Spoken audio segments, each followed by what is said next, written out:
Hi friends, Barnali Naina vlog channel and এটি ভিডিঅ'লৈ আপোনালোক সকলোকে স্বাগতম জনাই আমাৰ আজিৰ ভিডিঅ'টো আৰম্ভ কৰিবলৈ ওলাইছো। আশা কৰোঁ ভিডিঅ'টো চাই নিশ্চয় ভাল পাব। আৰু আজি মই আপোনালোকলৈ আগবঢ়াব ওলাইছো এটা পায়সৰ ৰেচিপি। এই ৰেচিপিটো বনাবলৈ একেবাৰে সহজ আৰু বেছি সময় নালাগে। খাবলৈও বহুত টেষ্টি হয়। তেনেহ'লে বলকচোন মই আজি কেনেকৈনো পায়স বনাইছো আপোনালোকক দেখুৱাই দিওঁ। পায়স বনাবলৈ মই ইয়াত লৈছোঁ খিচমিচ এমুঠিতকৈ অকণমান কম হ'ব আৰু ইয়াত 4টা ইলাচি লৈছোঁ। ইফালে লৈছোঁ কাজু বাদাম এমুঠি আৰু ইফালে কেঁচা বাদামটো হয়। কেঁচা বাদাম লৈছোঁ এমুঠিতকৈ অকণমান বেছি হ'ব আৰু ইফালে তেজপাত লৈছোঁ এখিলা। তেজপাতখিনি মই এনেদৰে কাটি দিছোঁ সৰু সৰুকৈ। গাখীৰ আছে 1 লিটাৰ, দুটা আছে ইফালে এইটো দুটা আৰু ইয়াত চাউল আছে সৰু কাপেৰে 2 কাপ।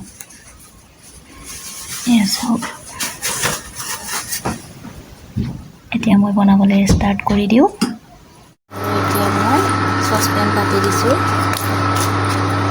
এইটো গৰম হোৱা নাই। গাখীৰ বনাই দিয়া হৈছে। গাখীৰখিনি উতল আহিব ধৰিছে।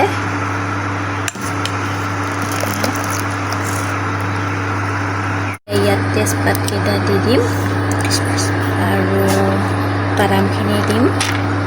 কেঁচা বাদামখিনি দিম এতিয়া। কাজু বাদামখিনি অলপ দেৰিকৈ দিম, বেছি সিজিলে ভাল নালাগে। আৰু এতিয়া খিচমিচখিনি দিম। ইলাচি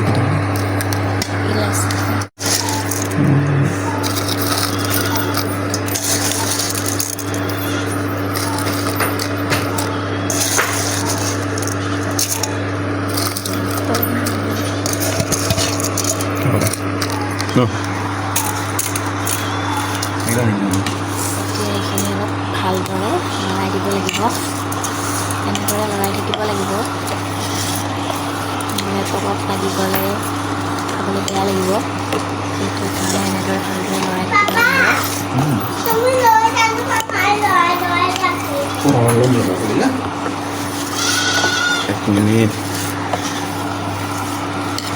আৰু এতিয়া উতলিব ধৰিছে। এতিয়া ইলাচিখিনি দিম আৰু কাজু বাদামখিনিও দি দিম। চাউলখিনি প্ৰায় সিজিছেই।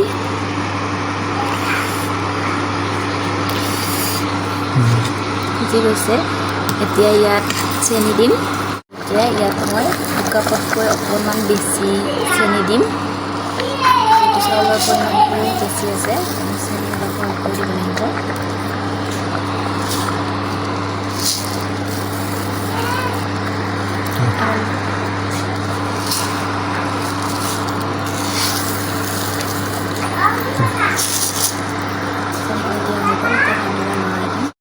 বহুত বেছি ধুনীয়া গোন্ধ আহিছে। এয়া চাওক।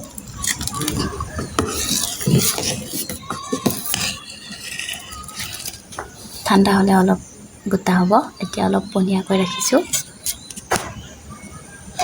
আৰু ৰেচিপিটো চাই যদি ভাল পালে তেনেহ'লে লাইক, কমেণ্ট, শ্বেয়াৰ আৰু ছাবস্ক্ৰাইব কৰি দিব। তেনেহ'লে আজিলৈ আহিছোঁ।